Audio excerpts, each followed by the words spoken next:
Saheeli Kitten, my favourite historic deck. So, for those of you who don't know, Saheeli Kitten is built around Saheeli Rai and Displacer Kitten. So you know Displacer Kitten, cast a non-creature spell, you then flicker a non-land permanent you control.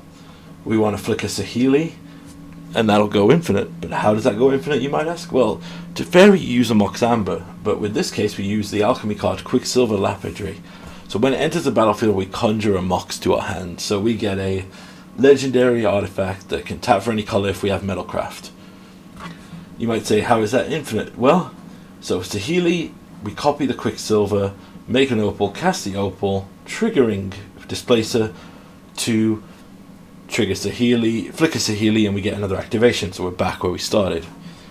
However, that can be a pain in the butt to do if you've got 100, maybe you got like 25 life you got to make, or 20 life, and you don't want to make 21 ones because of the timing restriction and how opponents can mess with you.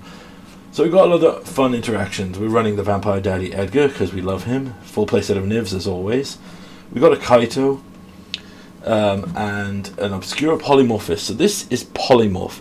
We exile a creature an opponent has, they get another received creature to their hand. Keyword, to their hand. They don't get it to field. So it can also target your stuff if you've got a dig for something. At 9 times out of 10 you'll just get rid of whatever is on their field, usually because it's big or dangerous. We have Voice of Resurgence, Helix for removal, Kavu for a huge threat, assemble the team to dig and assemble, and Molten Collapse as a big finisher.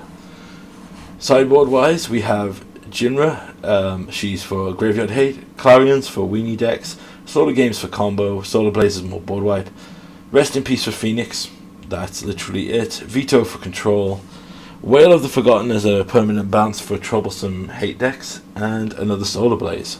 We are running Jegantha as our companion. So, you might ask, how do we break this? Well, here's the thing. If we have Saheeli Rai and Displacer Kitten on the field, we can activate Saheeli if we have the Mox in hand. So if we have a Mox cast available, we can minus Saheeli to copy Displacer Kitten. And then when we cast our Mox, Displacer Kitten and its copy will trigger. We then flicker Saheeli to reset it and the Quicksilver, giving us a Mox. This frees up the Saheeli activation to do whatever we need. If we need to, well, we can do infinite damage with Saheeli of +1 if we can't get through for an attack. If we want to clear the board, we can make infinite Obscura Polymorphist or help us dig through our deck to find other creatures. The quickest way I found is to get a Karu on the field with power 5 and then use Saheeli's activation to copy that. It's also why Voice of Resurgence is here. If we can get a voice token through some incidental manners, copying that to factorially make them bigger and bigger is insane. Also, Saheeli's -2 creates artifact copies. So after a few activations, these Moxes are online. So you have infinite, with these free cards, you have infinite mana, infinite damage, and that's all you really need. We also run Grow All Together, a great alchemy card that lets you just randomly grab 2 creatures from the top of your deck. That's the deck. My favourite version. We'll show you some gameplay.